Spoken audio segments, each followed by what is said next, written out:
Я очень волнуюсь, представляя 7-й выпуск разговоров о гимнастике. Нашим героем стала гимнастка, которая в 16 лет принесла первую олимпийскую медаль для сборной России по художественной гимнастике.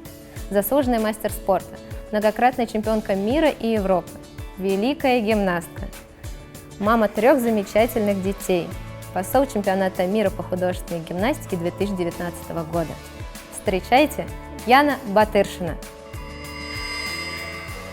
Что изменилось в гимнастике? Это лучшее, что я видела в жизни.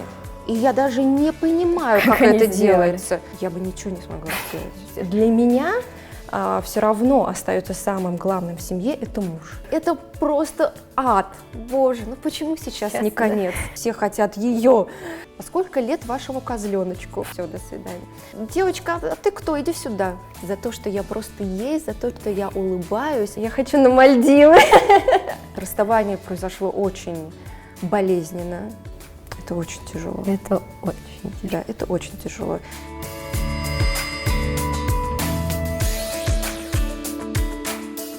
Яна, добрый день. Для нас огромная честь принимать вас у нас в гостях.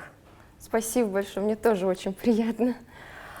Со всеми гимнастками мы начинаем интервью с вопросов о начале карьеры. С вами бы хотели начать с прошедшего чемпионата Европы, который прошел в Баку. Вы были там лично, наблюдали за гимнастками. Расскажите впечатления и за кого вы болели?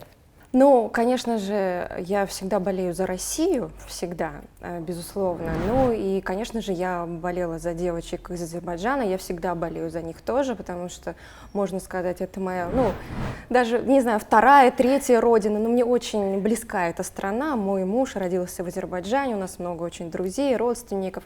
Я в очень хороших отношениях дружеских с главным тренером сборной Азербайджана Марианной Васильевой, и поэтому всегда болею вот за девочек и слежу за их выступлениями. Что касается вообще самого чемпионата Европы, то, конечно же, на очень высоком уровне он прошел, но мне кажется, что все соревнования в Баку, в Азербайджане проходят просто на таком уровне, недосягаемом для очень многих. Все очень, это такой, знаете, такой восточный такой вот прием, где вот на все готовы, согласны. Это вот прям вот, пожалуйста, приезжайте к нам. Да, очень гостеприимный город, очень любит гостей и тем более очень любит художественную гимнастику. Это точно. Да, поэтому соревнования прошли блестящие вот в зале вот в арене гимнастики. Огромный зал, шикарный. Да, честно говоря, я ничего лучше в своей жизни не видела. Может быть, сейчас вот что-то строится у нас. Кажется, что-то новое, какая-то арена, новая гимнастики. Да, может быть, она будет как-то вот переплюнет, возможно, но пока вот то, что вот арена гимнастики в Баку, это лучшее, что я видела в жизни. Может быть, наши зрители не знают, вы посол чемпионата мира в Баку, который пройдет в сентябре 2019 года. Да. Расскажите, возможно, вы знаете, как выбирают послов и что входит в обязанности посла чемпионата мира? Да. А как выбирают? Я довольно недавно с этим столкнулась, потому что, честно говоря, для меня предложение стать послом чемпионата мира, это как просто, я не поверила, что это возможно. Потому что я 21 год назад ушла из спорта, и понятное дело, что сейчас очень много новых... Уже целая эпоха, конечно, и очень много новых звезд, гимнастики, которых даже не надо лишний раз представлять. Вот, потому что меня, вот девочки, которые сейчас только начинают, или которым даже по лет там, 13, 14, 15 даже, они, когда родились, я уже закончила со спортом. То есть им надо сейчас вообще как бы рассказывать, показывать, да, это гораздо сложнее. Но, тем не менее, вот Азербайджан, то есть это все принималось на очень высоком уровне, выдвижение моей кандидатуры, потому что первая леди Мехрибан Алиева, она является президентом азербайджанской художественной гимнастики. И, естественно, это, представляете, да, на каком верху принималась, да, моя кандидатура. Потом эта кандидатура, то есть моя, отправлялась уже во Всемирную федерацию гимнастики, ФИШ, где в конце февраля этого года на исполкоме было заседание, и с путем голосования приняли решение в мою сторону. Вот, то есть, честно говоря, для меня это до сих пор является удивлением и таким подарком судьбы, потому что, конечно же, Я не ожидала и не ждала, и никогда ни от кого такого предложения, и я очень благодарна и Михрибан Алиевой, и, конечно же, Мариане Васильевой за то, что вот выдвинули мою кандидатуру, ну и, конечно же, Фиш за то, что утвердили ее.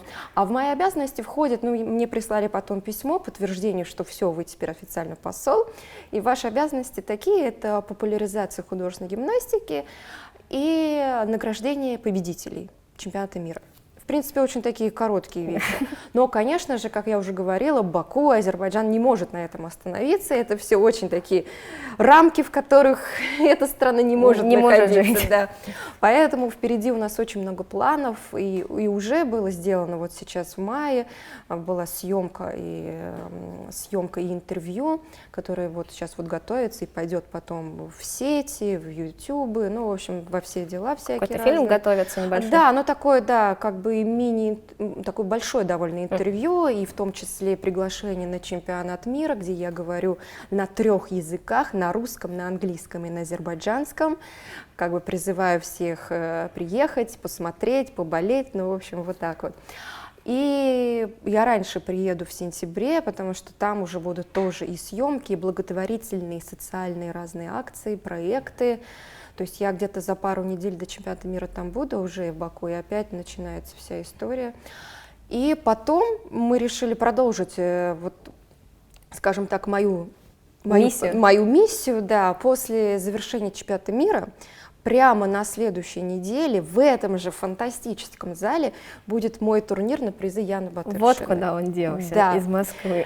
Да, и, честно говоря, мое предложение на это было воспринято с таким энтузиазмом и поддержкой, что уже все готовится, скоро будут приглашения, поэтому я вот тоже хочу пригласить всех, кто соскучился по моему турниру в Москве, кто ждет его уже 1,5 года. Очень ждем, потому что турнир был очень приехать в Баку, посетить эту страну, побывать вообще в этом фантастическом и городе, фантастическом зале. Вот, турнир будет с такими же призами, с такими же кубками, медалями, то есть я думаю, что даже еще лучше пройдет. Получается, впервые в истории в 2019 году пройдет 3 серьезных турнира. Чемпионат Европы, чемпионат мира и первенство на призы Яны Батыршиной, все будут в Баку. Да. Так что у вас много работы на 2019 год. Ну вот на сентябрь прям, такой активный месяц будет, но я очень этого жду, я на самом деле очень соскучилась и по гимнастике, и для меня это просто вот сейчас вот очень большое счастье находиться внутри гимнастики, так все вот.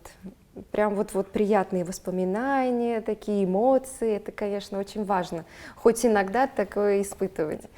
Вы, получается, завершили карьеру в 98 году, и сейчас смотрели на гимнасток, и изменились технические цифры, баллы, суммы.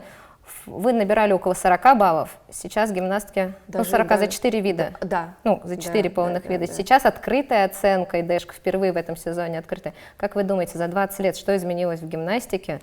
Вышла ли она на новый уровень?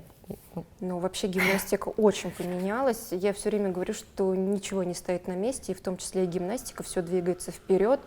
Она стала гораздо сложнее, просто невероятно сложная. То есть порой я смотрю на девочек, и вроде я же вот это все тоже как бы вот анализирую на себя, как бы так вот, и думаю, вот это бы я смогла сделать, вот это бы я не смогла сделать. Но порой бывает, что они делают, и я даже не понимаю, как это делается. То есть бывают такие элементы, я думаю, да, это я бы просто не смогла. А здесь я вот смотрю и не понимаю, как это вообще делается.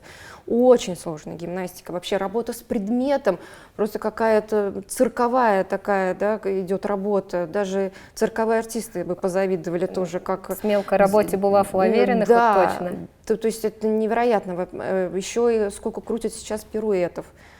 Там вот по 10, я не знаю, как минимум. Да, планшет по 8 выходит и у Саши Солдатовой, и Лавы Крамаренко. Да, то есть это вообще какие-то нереальные повороты. Я даже не понимаю, как это возможно, как. Но при этом мы готовились командой, смотрели ваши выступления, и я как тренер говорю, вот, наверное, сейчас правила для Яны Батыршиной, которые совместили, потому что у вас была классная предметная подготовка и красивые линии, которые вот соединились, и наверное, невысокий рост, который, может, возможно, сыграл бы вам в плюс, то, что мелкая работа была бы. Ну, вот не знаю, мне кажется, что вот если бы я сейчас была гимнасткой вот того поколения, вдруг вот сейчас бы попала бы, я бы ничего не смогла сделать.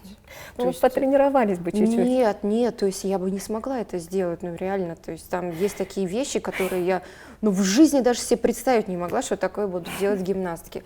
То есть сейчас, конечно, интересно очень смотреть, у всех такие вот интересные ловли, чем только не ловят. Чем только, и Да. откуда и только не кидают. Да, и чем не ловят, и, конечно, очень зрелищная гимнастика, очень. Ян, у вас большая и чудесная семья. Вы с мужем гармоничная пара, и очень приятно за вами наблюдать в Инстаграме. Как вы все успеваете? Ну, на самом деле, опять-таки, то есть здесь секрет просто, я не работаю. Я не понимаю, потому что некоторые женщины успевают и работать, и следить за домом, и за детьми, но мне кажется, в таком случае где-то что-то теряется, где-то по чуть-чуть. Полностью сосредоточена на семье, поэтому можно сказать, что везде успеваю. Хотя, конечно, тоже 3 детей, одну туда, другую туда, третий маленький совсем, 1 год и 3 месяца, тоже ему надо внимание круглосуточное, и муж тоже. Вот. Я не знаю, как-то вот так вот, наверное, это просто мы все любим друг друга, уважаем, ценим, и от этого как-то вот так вот все и гармонично и смотрится, и внутри семьи у нас тоже все на самом деле прекрасно. Не так, что бывает там картинка радостная, а внутри все плохо. У нас реально так. Я думаю, просто правильно расставлены приоритеты в жизни, что и у мужа, что и у меня. И от этого вот так вот все идет. Складывается. Все складывается, да, потому что я всегда, так как быт на мне полностью, я всегда понимаю, что важнее, что и кто важнее, да. Поэтому никаких там внутренних противоречий у меня не возникает, я абсолютно как бы уверена в своих действиях. Ну, я вообще могу сказать, что здесь, чтобы была такая в семье гармония, здесь надо очень сильно любить своего мужа. Все идет от него. Женщина счастлива на самом деле не потому, что там дети такие замечательные и хорошие, а потому что муж такой, в первую очередь, все от мужа идет, но это мое мнение. То есть для меня все равно остается самым главным в семье это муж. Я самый лучший кусок отдам не детям, а мужу своему, потому что он для меня важнее всех на свете. Вот, поэтому он это знает, и он это ценит, и он и за это тоже меня любит, а для меня он просто, ну, просто нереальный человек, самый лучший в мире, просто таких больше вообще нет. Тогда сейчас мой вопрос будет очень актуальный, потому что когда мы были у вас, по-моему, на 3-м турнире Яны Батыршиной, призыв Яны Батыршиной с нашей командой, и там был ваш муж. Я знаю, кто он, какая у него должность, какой он серьезный человек, но при этом он там делал совершенно черную работу. Да. Он кормил судей, поели ли мы, не поели, да. Призы, Яна, ты призы получишь, не получишь. И это было настолько... Дети это не понимают, я думаю, как человек-то, он мог бы... И все он переживал, чтобы всем было комфортно, чтобы гости себя чувствовали, чтобы всем было... Судьи поели так, график опаздывать, не опаздывать. Да. И потом, после турнира, был праздник, вы устраивали для всех детей праздник, он взял микрофон. И первое, что он сказал, он поприветствовал, представился и не рассказал про свои звания, про свои успехи. Он сказал: «Я муж Яны Батыршиной». И у меня вот сейчас мурашки, потому что я посмотрела и думаю, и для меня тогда, для совсем юного начинающего тренера, я думаю, вот это, наверное, вот ценность, даже больше для девушки, наверное, я тоже так хотела, потому что я понимаю, что для него это самая важная награда, и он: «Я муж Яны Батыршиной». И сегодня мы для вас будем, девчонки, делать праздник. Я думаю, вау, ну, это правда. Я не знаю, вот я все искренне говорю, может, кто-то там не верит, или кто-то сомневается, но на самом деле он нереальный мужчина. То есть он нереальный. Мы вместе в этом году уже будет 15-летие свадьбы. И то есть мы друг друга всегда поддерживаем во всех делах. И вот как он, ну это просто невозможно вот так вот в моей голове не укладывается, что вот я сама провожу турнир, а там мой любимый человек не появляется, не помогает мне. Ну то есть это невозможно, это как-то само собой, да. То есть поэтому и Тимур, я без Тимура ну не могу вообще такие мероприятия проводить, не делать. Он мало того, он там даже и вплоть и шариками занимается, Да. украшает даже шарики, говорит, куда шарики поставить при украшении зала. Он всё делает делал, все, правда, и он это делает, очень он удивило. ручки раскладывает судеб, бумажечки, он мне помогает, и это настолько ценно, потому что я-то знаю, что не каждый мужчина Не это каждый сделает. мужчина. Даже будет говорить там для моей самой любимой женщины, но он не сделает это. Все, слова это пустое, главное поступки. И поэтому он не раз уже мне вот все эти в 16 лет, сколько мы вместе, он мне практически ежедневно доказывает своими делами, что мы для него самое главное в жизни, и что за ним, как за каменной стеной, что можно быть абсолютно уверенными. Вы настоящая команда такая. Да. Также при подготовке к программе мы посмотрели много видео, но очень жалко, что их мало. Сейчас, конечно, гимнастика, медиа на новом уровне. И читали, что, оказывается, на Олимпийские игры проходили по другой программе. Было 3 отбора. Ой, это было ужасно. Расскажите, пожалуйста, потому что очень мало информации. Да, на самом деле я, честно говоря, даже не знаю, как сейчас проходят Олимпийские игры. По-моему, 2 круга. Да, в 2 круга. Последний раз я смотрела, было 2 круга. У нас было 3 круга. Это просто ад, просто нереальные какие-то жесткие условия. Я не знаю, над нами какие-то опыты ставили. То есть история была такая, значит, первый круг всех предметов, 40 человек выступало, должны были попасть в 20. Второй круг мы опять делали все 4 предмета, и из 20 надо было попасть в 10. И уже третий круг, вот эта десятка, разыгрывала, боролась за медали. Финал. И это, конечно, вы понимаете, да, уже в конце, насколько были все измотаны. На морально-волевых Ну, выходили. если честно, нереально были тяжелые условия, тяжелейшие просто, я бы сказала. Но для меня, мне кажется, вот этот факт 3 кругов сыграл, конечно, на руку. Я очень благодарна, что вот в тот момент это было 3 круга, потому что я сейчас расскажу. Когда был первый круг, я заняла 13 место. И вот если бы представить, что надо было из 40 попасть в 10, а потом эта десятка бы разыгрывала, то я бы все, до свидания бы, никак не попала бы. То есть поэтому я благодарна, что был вот этот второй круг, что надо было попасть в 20, потому что я заняла 13 место, соответственно, попала. А было как, я выступила сначала с первым предметом, получила самую высокую оценку вообще дня.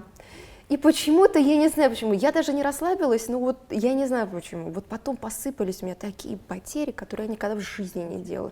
Вот отсюда 13 место. Но потом я собралась, и когда из 20-ки надо было попасть в десятку, я заняла 3 место. И думала, боже, ну почему сейчас не конец? Вот как хорошо, вот 3 место, вот бронзовая медаль, мне не надо больше ничего. Вот можно было бы, вот сейчас бы вот все, я вот так была бы счастлива. Но потом получилось, что я даже выиграла серебро, но на самом деле этого серебра тоже могло не быть, потому что вот эта дурацкая потеря, просто палочку перекладывала в другую руку, и вдруг она падает, то есть ни на элементе, ни на чем, конечно, могла мне стоить медали вообще.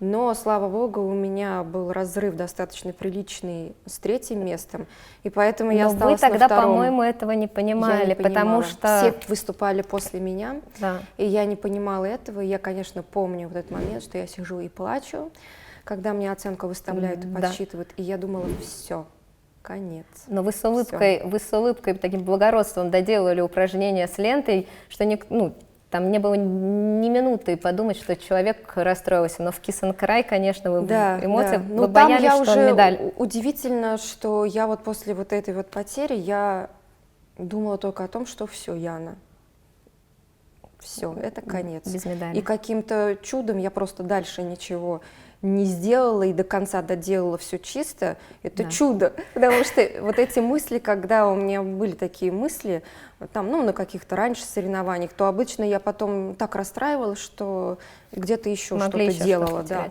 А здесь, наверное, просто уже на автомате таком я была и У очень вас улыбка с лица подготовка, даже не сошла, когда вы взяли ленту. я уже на автомате просто была и уже делала дело на автомате. Но мысли были, конечно, не о том, что ой, соберись, дальше ничего нельзя ронять, а вдруг еще ничего не потеряно. Нет, у меня сразу была уверенность, что все, до свидания.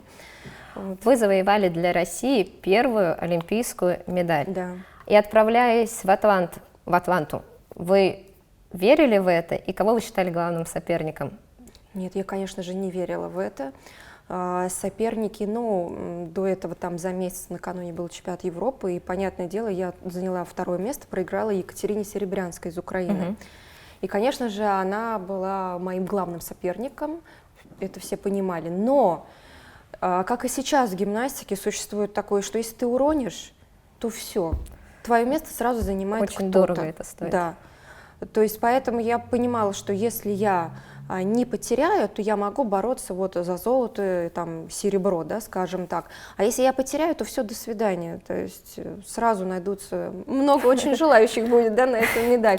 А так как мы знаем все, что у нас разыгрывается только одна медаль, да, то представляете, насколько она дорога, да, и все хотят ее. Вот, все 40 человек, грубо говоря, в мое время, когда выступали. Вот, поэтому я, естественно, это понимала, но все равно я никак... из-за силы возраста, мне было всего 16 лет, я была самой юной участницей на олимпийском турнире. И поэтому еще не была настолько уверена в себе, то есть это не 18-19, когда я уже понимала, что я лидер в сборной России, что мне достаточно сделать все хорошо и все будет прекрасно. Здесь нет, здесь 16 лет, еще опыта не так много. Поэтому все равно и не думаешь о медали, не веришь там, что ой, вот медаль, если я все сделаю, будет медаль, хорошо. У меня такого не было. То есть мне надо было просто выступить вот без потери. Получается, вот это серебро для вас дороже золота? Абсолютно точно, потому что помимо того, что вот как я там выступала, да, вот какой у вас все, был? Еще была очень сложная подготовка к Олимпийским играм, очень изматывающая. Месяц нас до Олимпиады заперли вообще в Новогорске, не выходили, никаких выходных дней. Мало этого, меня за 2 недели до отъезда в Атланту меня умудрилась укусить собака, или я умудрилась так сделать, чтобы меня укусила собака.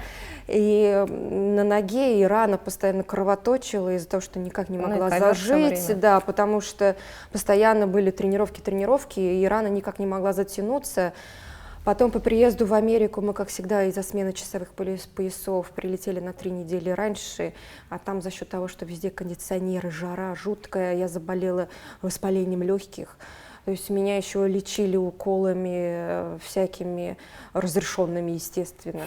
Но просто эти разрешенные уколы не были такие сильные. И я, конечно, вся вот, ну просто из последних сил, честно говоря, была с этой ногой, с кашлем жутким, задыхающимся. Ну, в общем, конечно же, для меня эта медаль, ну просто даже больше, чем золото. Она вообще бриллиантовая для меня. Ваша дочка старшая Марьяша сначала занималась, по-моему, художественной гимнастикой, потом мы наблюдали ее успехи в балете. Даже, по-моему, в прошлом году она выступала на сцене Большого театра. Да. А средняя дочка Айла занимается профессионально бальными танцами. Скажите, дочери Яны Батыршиной могли бы заниматься карате, дзюдо или каким-то другим видом спорта? Вот могли бы, если бы захотели сами. То есть все их нынешние дела, это их желание абсолютно, то есть никто не заставляет, не направляет, то есть абсолютно их выбор, что Марьяша занимается балетом и продолжает свой тернистый, очень трудный путь, порой даже тяжелее, чем в гимнастике, которую я проходила.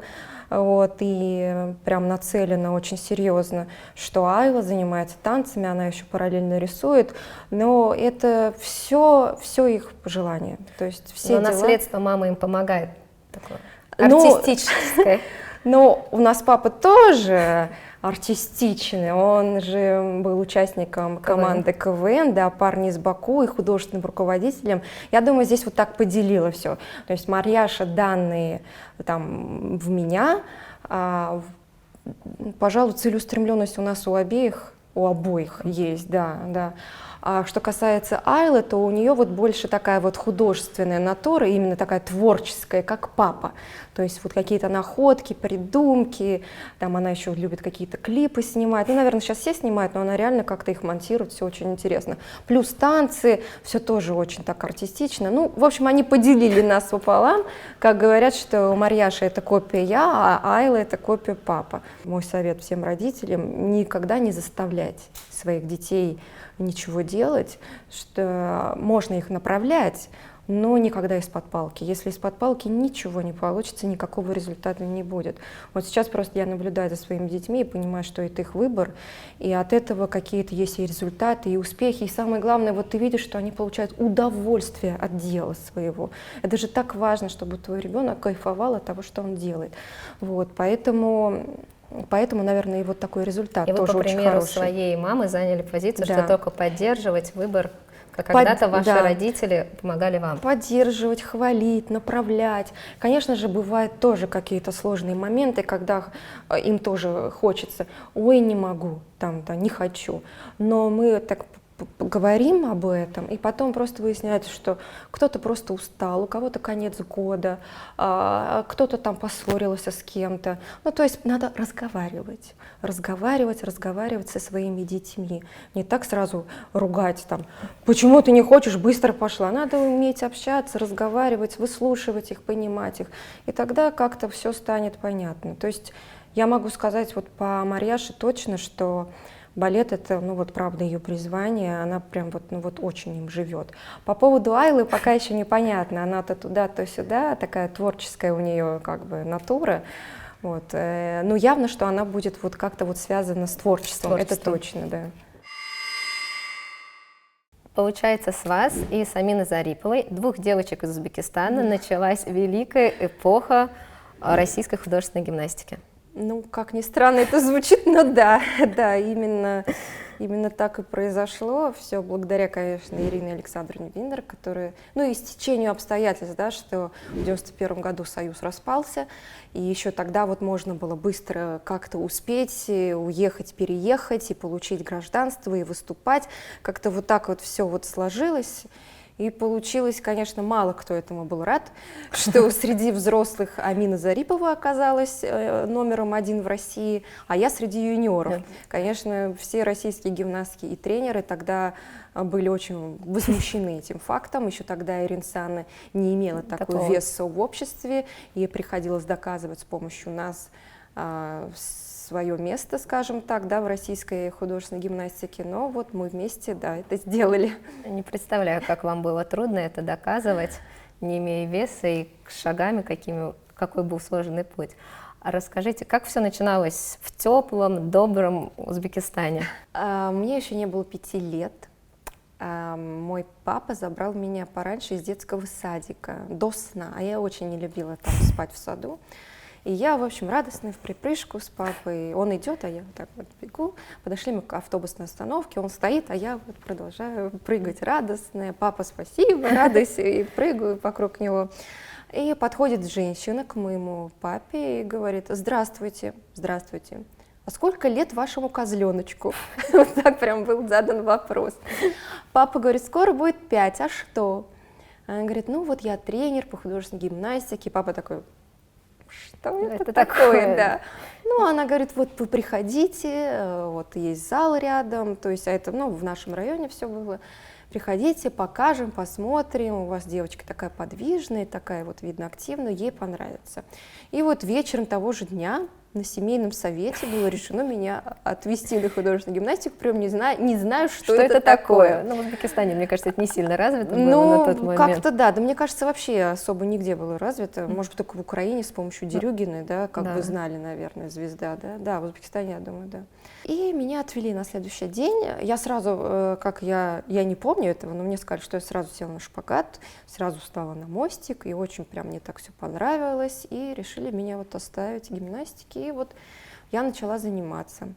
А в 9 лет я попала в сборную Узбекистана, причем взрослую, потому что юниорской сборной Узбекистана не было. Была только взрослая, принимали девочек с 12 лет. Настолько хорошо была развита гимнастика. Да, принимали девочек только с 12 лет ежегодно. раз в год проходил отбор в сборную.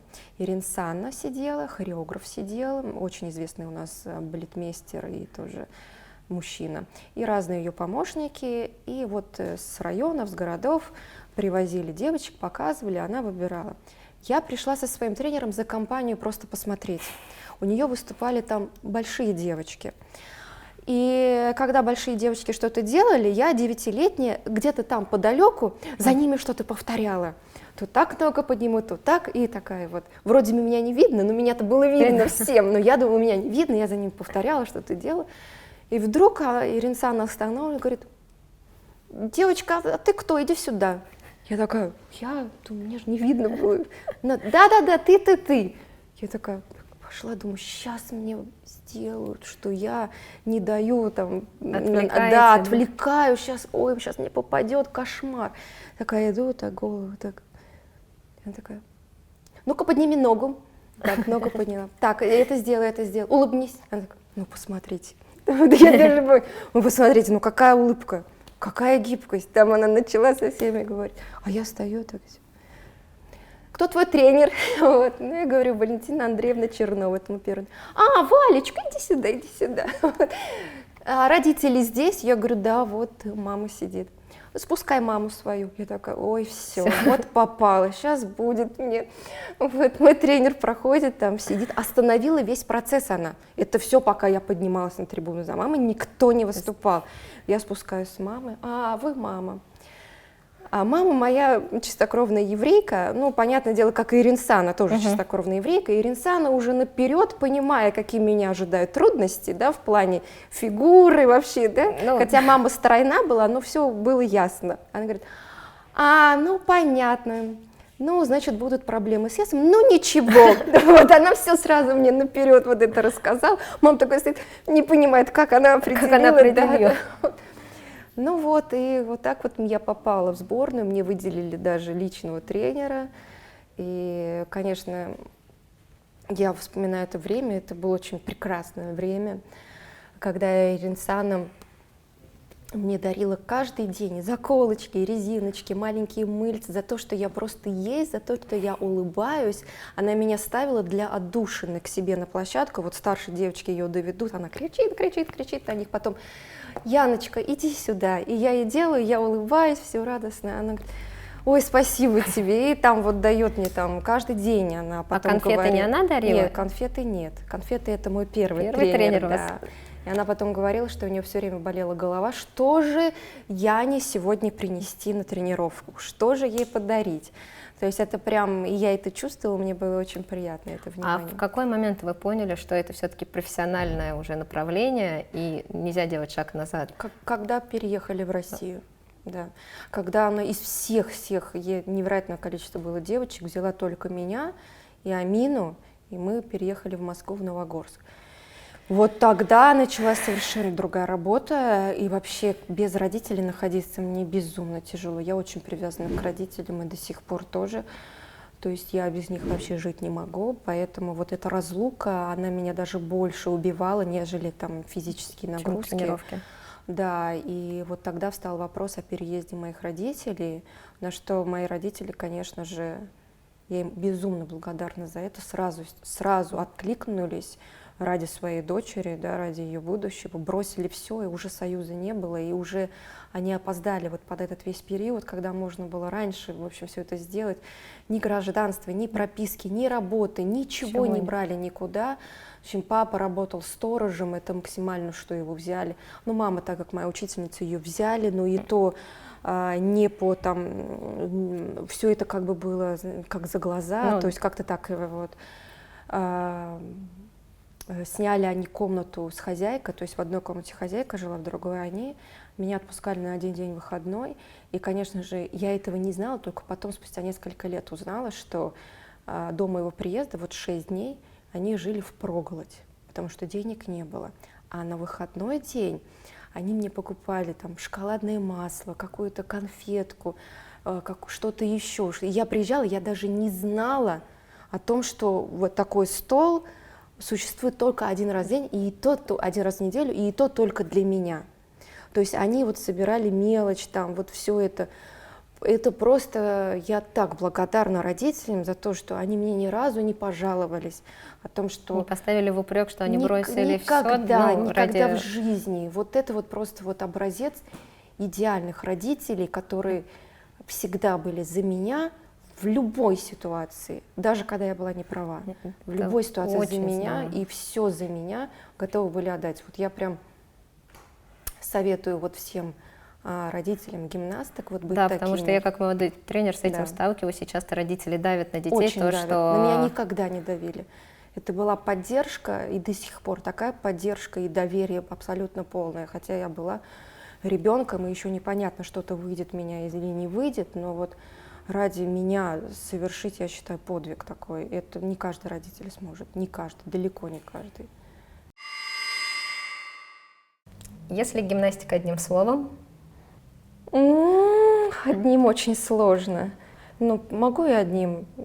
Нет, хорошо, двумя. Тяжелый труд. Зато честно. Да, честно. Пучок Яны Батыршиной – это определенный тренд в гимнастике. Расскажите, как он создался? Это задумка Ирины Александровны Виннер, но я понимаю, почему. У меня были очень-очень длинные волосы, и, по всей видимости, она понимала, что если мне сделает пучок, то он может вот так вот по всей голове, да, вот так вот сложиться, и будет, ну, странно смотреться, такая как бы лепешка на голове. Вот, поэтому было решено мне вот это все приподнять. Может быть, от того, что я была еще не очень высокого роста. Не знаю, я не спрашивала, но вот это вот как-то ее идея, и никто не предполагал, что тогда это будет моим таким фирменным знаком. Да. Я до сих пор помню, когда я, скажем так, вот выстрелила в 94 году на чемпионате мира в Париже, тогда еще вот я вот выстрелила, и мало кто мог запомнить там мое имя, фамилия, все подходили: ой, а выступала гимнастка вот с таким вот длинным пучком, вот таким вот высоким, она выступала вот с таким. То есть это прям вот мой был фирменный знак. Еще когда не мог запомнить никто мое имя и фамилия, все уже знали мою прическу, да. Но потом было очень много повторов за мной. Зарина Гизикова. Зарина Гизикова, еще кто-то. Были. Сейчас Слава Крамаренко тоже уже волосы вверх так выстраивается. Да. В общем, там неприятно. Переходит. Если бы в гимнастике оставили один предмет, то какой предмет? Лента. Все-таки лента, да. Не потому что исправить свою ошибку, а потому что это вот реально самый красивый предмет. Самый красивый предмет. Упражнение с лентой смотрится всегда прям мурашки по коже. Ну, это очень зрелищно, очень-очень. И я все равно люблю ленту. Все равно очень люблю ленту. Яна, у вас было очень много интервью. На какой вопрос вы бы хотели ответить, но вам его не задавали? В каких странах я хочу побывать еще? Тогда мы не упустим возможности и зададим, в каких странах вы еще хотите побывать. Я хочу на Мальдивы. Яна, вы завершили карьеру в 19 лет, хотя могли претендовать на участие в Олимпийских играх в Сиднее в 2000 году. Расскажите, с чем это связано? Ну, это связано уже с тем, что я устала. Вот искренне, очень устала от гимнастики, очень. К тому же у меня была травма. Вот за 3 месяца до ухода из спорта у меня было смещение позвонков и ребер прямо во время чемпионата Европы. И потом я даже пропустила игры доброй воли, которые проходили в Нью-Йорке летом, в июле, из-за того, что мне месяц было запрещено тренироваться. И, конечно, когда я уже пропустила месяц, и был такой сложный вход опять в форму, и к тому же мне уже почти 19, то есть это не 16, да, и не 17 даже. И как-то вот все, я вот очень даже неожиданно бросила, я даже бросила не в Москве, я сбросила гимнастику на сборах в Италии. То есть, в общем, вот так вот я вот для себя определила за 2 дня до окончания. Причем я прошла практически весь 2-недельный сбор. И за 2 дня до окончания сборов я поняла, что все.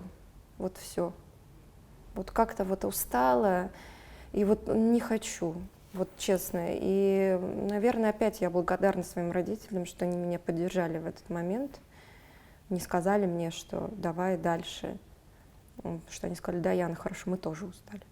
В общем, это было такое обоюдное решение. Конечно, из тренеров, понятное дело, никто не был этому рад. Вот, расставание произошло очень болезненно. Даже, получается, По прошествии сейчас 21 года с моими тренерами мы только здороваемся и прощаемся, у нас нет никаких отношений. Как-то вот 21 год прошел, но как-то вот не получается, да, у нас как-то разговаривать. Обида осталась у них, мне кажется. У меня-то нет, то есть мне не на что обижаться. Я благодарна своим тренерам за все, что они сделали, но это было мое осознанное решение, и мы вот вместе с родителями так решили. И я считаю, что я сделала абсолютно верный шаг, абсолютно правильно поступила. Если бы вот я сейчас вот не сидела бы на этом месте, если бы я не была бы замужем, у меня не было бы 3 детей, если бы я не была бы послом там чемпионата мира, если бы я не работала на телевидении до этого много лет, то, наверное, я бы сказала, да, надо было бы мне дотерпеть 2 года, да. Возможно, там бы я бы получила бы золотую медаль, и моя бы жизнь сложилась бы совершенно по-другому. Но я могу сказать, что вот я готова пожертвовать, и правильно сделала, что пожертвовала какой-то медалью, потому что жизнь на гимнастике не заканчивается. Наоборот, после гимнастики начинается новая, интересная, другая жизнь, и она продолжается гораздо дольше, чем гимнастическая, и поэтому я абсолютно счастлива, что я именно поступила так, потому что все мои дальнейшие ходы были абсолютно правильными. И раз сейчас вот я вот здесь сижу и абсолютно счастлива, то значит все было правильно сделано. Готовясь к интервью с вами, мы узнали такую информацию, что в 20 лет вы были тренером сборной Бразилии. Да, это правда. Но недолго. Расскажите, как и почему недолго? Я вообще планировала долго, но получилось недолго. Сейчас расскажу. Я закончила в 98 году. Целый год я ничего не делала, вот просто вот отдыхала. А потом я поняла, что все, пора начинать. И стала самостоятельно рассылать резюме в свои разные страны, федерации художественной гимнастики. Я откликнулась в Бразилии. Это было настолько неожиданно, я была уверена, что откликнется какая-нибудь европейская страна. Вот, но вдруг мне Бразилия прислала приглашение уже с билетами, и все, я такая, ох. Причем это уровень сборной, то есть это не просто клуб. И я поехала. Вначале были такие планы, что поехать на 3 месяца, потом меня отпускают на Новый год, и потом я приезжаю уже на полгода, вплоть до Олимпиады Сидней, и вместе с ними еду. Тогда Бразилия впервые попала на Олимпийские игры, групповое упражнение, вообще впервые в своей истории, и им вот нужен был русский тренер. Они выбрали меня, хоть я и личница. Вот. Но я с ними тренировалась, и хореографию проводила, и работала и с личницами юниорской команды, и разъезжала там по всей Бразилии. В общем, такой очень интересный опыт. Я даже уже по-португальски заговорила. То есть это настолько как-то, когда в среде оказываешься, очень все быстро как-то происходит. Вот. Оставила все свои вещи и поехала на 2 недели в Москву. Ко мне приходят за эти 2 недели брать интервью, программа такая, ее уже давно не до 16 и старше. А тогда, на самом деле, кроме до 16 и старше, вот такой молодежной программы больше и не было ничего. И я всегда смотрела ее. И, как всегда, традиционный последний вопрос: Яна, а какая твоя мечта? И я сказала, что вообще-то я мечтаю работать на телевидении. Просто сказала, то есть это реально моя мечта, там давно-давно на телевидении, либо актрисой стать. Вот. Ну, хорошо. И на следующий день мне звонят. Мне говорят, что Яна, мы хотим вам предложить работу вот у нас в программе до 16 и старше, у нас нет спортивной рубрики, а вы вот так вот все знают, и со звездами спорта знакомы, надо спорт продвигать, молодежь, ну, в общем, так, все. Согласны? Я такая, согласна. Потому что это реально моя мечта, и вот, конечно, было жутко неудобно, мне очень нравилось Бразилия, и все было прекрасно и замечательно, но опять-таки вдали от родителей. И плюс я вот понимала, что немножечко это не мое. То есть работа тренера, это, конечно, уже это очень тяжело. Это очень тяжело. Да, это очень тяжело. Это никакой личной жизни, ценности семейные, да, это прямо да, это на грани. Твоя семья — это вот дети в зале, твои друзья — это тренеры. То есть не выйти погулять, не в кино сходить, если вот так, как обычно. Но если хорошей, качественной гимнастики, говорят взрослые. Да, дети как бы сами, твои дети, если они вообще когда-то появятся, то они как бы сами по себе, в принципе, живут, либо они живут у тебя в зале. И я поняла, что я не смогу так жить всю жизнь. Об этом вы мечтали? Я не смогу тогда. И поэтому я, конечно же, извинилась, и все, ну, у нас сохранились прекрасные отношения, они меня поняли, я надеюсь, ну, в общем, все хорошо, да. И я вот начала работать в этой программе. И потом вот пошло-поехало уже, там до 16 лет старше, потом новости спорта. И потом через пару лет, в 2002 году, вот это предложение поработать на Олимпийских играх в Москве, ну, на Олимпийских играх, ох, это было круто, да, на телеканале «Россия». И мне было предложено работать на Олимпийских играх, но и студии в Москве. Опять-таки, если вот проводить параллель между тем, как я закончила гимнастику, или как я отказалась дальше работать в Бразилии, а начать работать на телевидении, при том, что не знаю никаких азов, никаких учителей у меня не было, все как бы вот так вот самостоятельно учиться, это был очень тяжелый процесс. Если вы думаете, что я заходила в дверь вот так, я Яна Батыршина, давайте тут мне показывать, все рассказывать, что у вас тут делается. Вообще это я никогда так в жизни себе не позволю делать, то есть наоборот, ко мне было такое очень пренебрежительное отношение, ой, спортсменка, да что она умеет, что она знает, да. В спорте все Вот, мозги. да, и поэтому вот все сама. Я помню, я писала тексты, которые все вот так вот рвали, говорили, нет, не годится. Я все равно писала тексты. Я покупала газеты, я читала перед зеркалом от и до вот эти тексты, чтобы речь нарабатывать, потому что денег, чтобы пройти учителя, у меня не было. Я получала за свою рубрику копейки. Просто по сравнению с тем, что я получала в Бразилии, это были копейки. Это была 10-я часть от моей зарплаты месячной в Бразилии. Но я вот ради своей мечты готова на это пошла. И здесь то же самое, когда было предложено работать на телеканале «Россия», я в тот момент работала на «Столице», ну такой московский кабельный канал, и вела там новости спорта. Новости спорта у меня были 2-минутные, не в прямом эфире.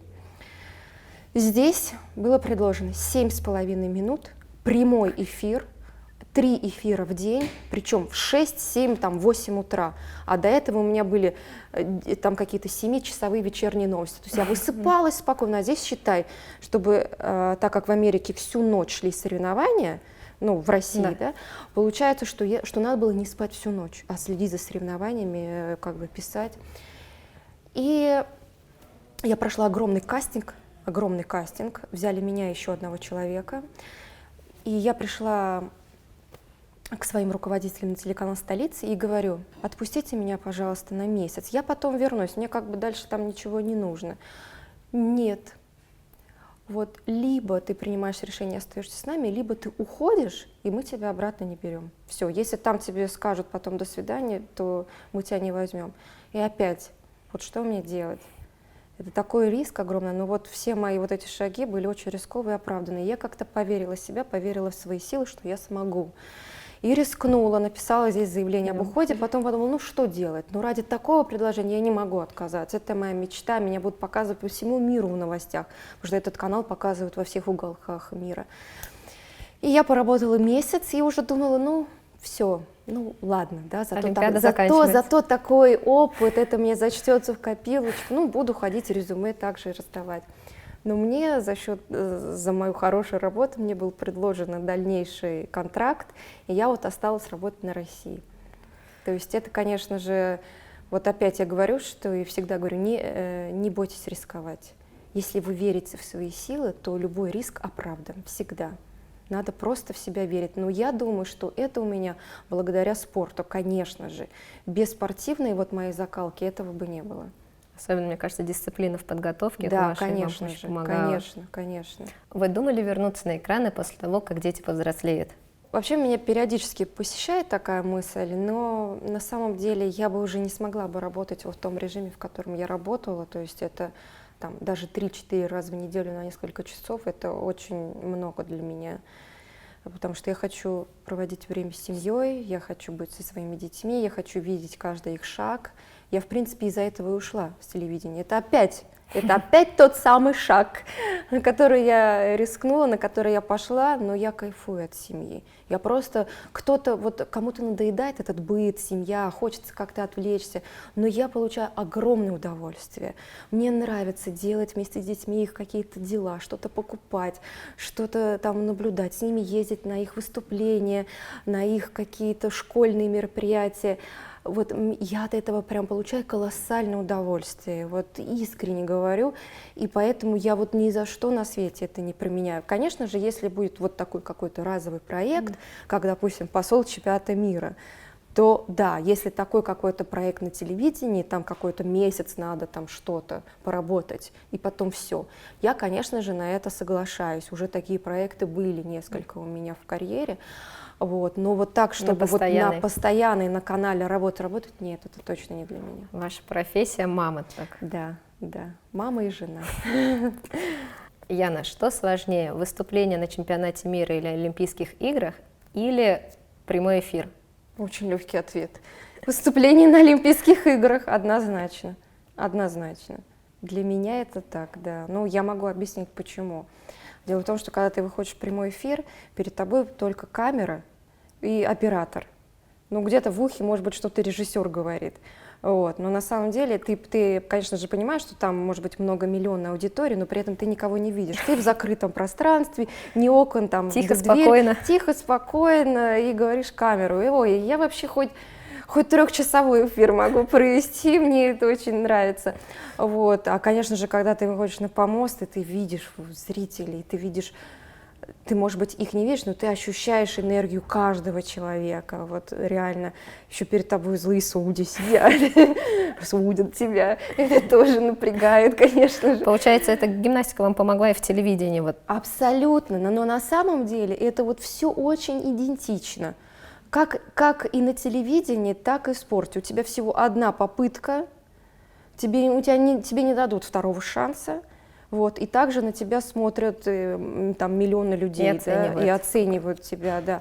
Только единственное, что, конечно же, на телевидении в прямом эфире проще, потому что ты не соревнуешься, тебе, скажем так, оценки не ставят, и ты не попадешь там, тебе не надо попадать в следующий раунд. Вот. То, конечно же, в спорте все гораздо сложнее и жестче. Пожелания юным гимнасткам. И, наверное, их родителям, потому что вы мама 3 очаровательных деток, и чтобы они услышали, потому что есть такая проблема, как мама в гимнастике, может быть, они услышат вас. Я сама была несколько лет мамой гимнастки и тоже понаблюдала за другими родителями. Некоторые, конечно, очень давят на своих детей, и могу сказать, что родители дорогие, то есть и так на вашего ребенка столько выливается всего, сколько нужно работать, и тренер ругает, и школа тяжелая, и уроки делать, и стихотворение учить, сколько всего. И вы единственные люди, которые есть у него, которые могут искренне пожалеть, погладить по голове, сказать добрые слова, сказать что-то очень приятное. То есть это ваша, в принципе, и задача, не ругать, там, учи, там, еще что-то делай, ходи, это плохо это сделала, а наоборот, вот ваша задача вот дать своему ребенку вот то тепло, доброту, которую только вы можете дать, вы же мама и папа. То есть вот я могу сказать, что я в семье стараюсь быть такой, очень стараюсь, и мне кажется, что у меня получается, с учетом того, что я вижу, что дети счастливы и в своем деле, и вообще в жизни. Что касается первой части вопроса, там, да, юным гимнасткам что пожелать, но опять-таки никогда не сдаваться, верить в себя, идти на риск, рисковать, но если только уверена в своих силах. Я не прошу рисковать, если ты сомневаешься в себе, надо вот быть уверенным в себе и тогда рисковать. А уверенность приходит к себе только с опытом и только с очень большой проделанной работой, когда ты реально становишься уверенным в себе. Только если ты не халтуришь, слушаешься тренера, уважаешь свой труд, уважаешь труд своего тренера и идешь вот четко к своей цели. Вот тогда ты уверена и ты можешь рисковать. Вот, только тогда. Вот, поэтому и еще огромная просьба, я всегда говорю, что без поражений не бывает побед. То есть не расстраиваться из-за поражения. Ну, не бывает так, что ты вот раз и все время проигрываешь. Это только уверенные могут. И им тяжело. Да, но тем не менее, когда вот достигнешь такого уровня, тогда ты не проигрываешь ничего. Но пока юные гимнастки имеют право проигрывать, это не бывает такого. Поэтому всегда каждый проигрыш, он, наоборот, ты становишься на шаг ближе к победе. Это для тебя становится уроком. Вот, поэтому только так и верьте в себя. Вот, это самое главное. Для нашей команды честь, что вы сегодня с нами, и лично для меня, для маленькой юной гимнастки из Узбекистана, побыть рядом с вами и выслушать то, что вы говорите, как взрослый, и насколько вы мудрая женщина. Огромное вам спасибо, что вы к нам пришли, и желаем удачи и как достойного продвижения как в роли посла чемпионата мира в сентябре в Баку. Надеемся, встретимся у вас на турнире еще на детском. Спасибо Огромное вам спасибо. Очень красивый букет. Спасибо. Мне тоже было очень приятно с вами общаться. И огромное спасибо за приглашение. Знаете, вас в гимнастике помнят. Пучок Яны Батыршиной в тренде вновь. И элементы, которые вы делаете, такая красивая линия ноги, как тренер говорю. Спасибо. Желаю каждому тренеру такую же линию красивой ноги, как Яны Батыршиной. Спасибо огромное. Мне очень приятно.